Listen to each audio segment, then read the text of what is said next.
Mag-proceed naman tayo sa ating second course para sa ating wedding na mga pwedeng kainin. Yes, tama yan, Audrey. Pa rin yung ating lulutuin. At syempre, itong ihahanda natin, hindi talaga nawawala sa mga piginto. Is lalo na sa kasal. Kaya Chef G and Chef Mel, ano po ba yung susunod nating lulutuin? Ang tawag dito, crispy, boneless lechon stuffed with truffle and bamboo rice. So, Pilipino pa rin yung ano. Pangalan pa lang ng pagkain. So, ang ginagamit dito, yung suckling pig. Of course, siyempre may oil. At saka, laging olive oil ang gagamitin para healthy. Okay? And then, garlic.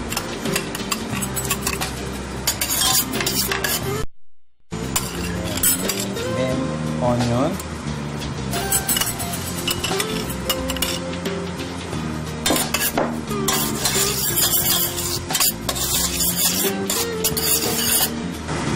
Shrimp.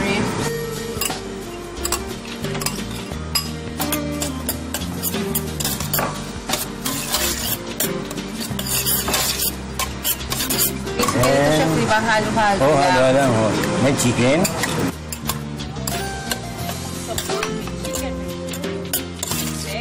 Then, yung rice, pre-wash na yung rice.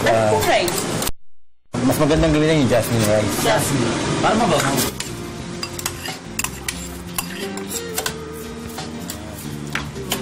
Wonder ako yung jasmine rice.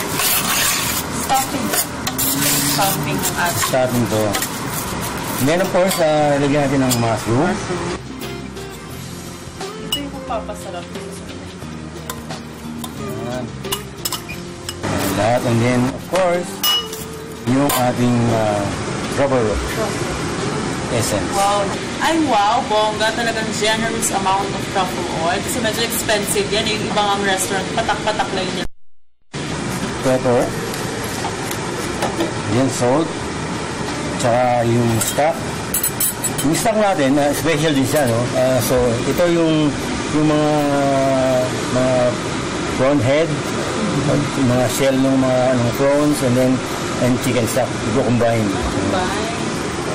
And then, i-mix na natin sa kanya. So, hintayin natin maluto. And then, ito na ang ating stuffing, no? Naluto na siya. Ngayon, ibabalot naman natin sa isap natin, pero isisimula natin ng salt and pepper. So, ano pong part ito ng ito yung buong suckling pig, no?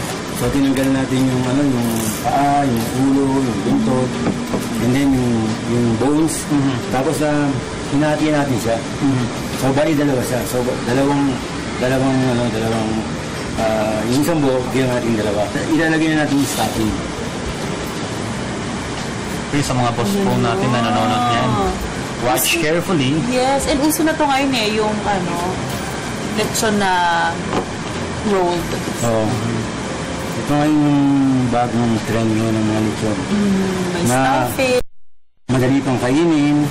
So, combination ng truffle rice and bamboo rice. Special. Special to. Pangkasal lang talaga. Medyo matrabaho lang siya dahil siyempre kailangan. Well, kung yan ang trend ngayon ng dish, ay dapat meron kang ganyan sa kasama sa parka. Pang ilang serving po yan? Ang ganyang trend? Ano natin? 10. Okay. So kung may... Depende sa ano ha? Depende po sa kakain. Pag kay Audrey po parang sa kanya lang. So kung may 300 guests ka, Carla, 30 na ganyan. Pwede na. Yung nga lang, talagang medyo hihirapan siyang gawin. Pero, ano naman, trabaho, no? sulit naman siya kapag natapos na. Tapos, natin sa oven.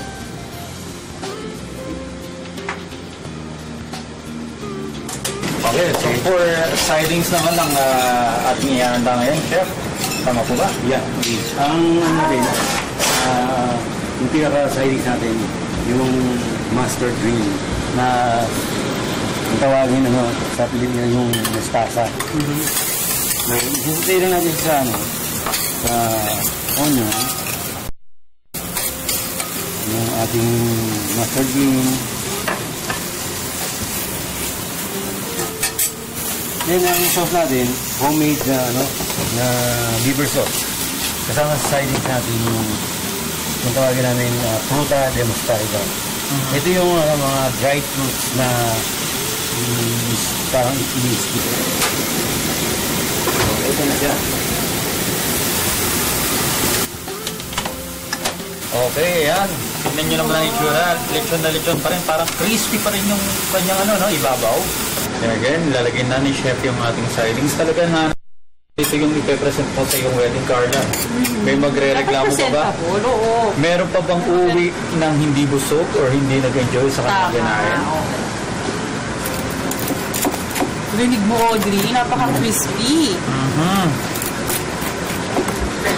Ito na, ilalagay na sa bawat hiwa ni Chef na narinig yung lutong nung balat.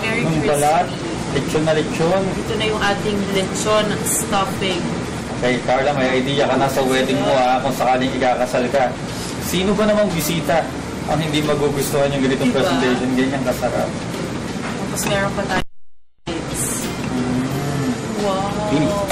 Nakakabongga.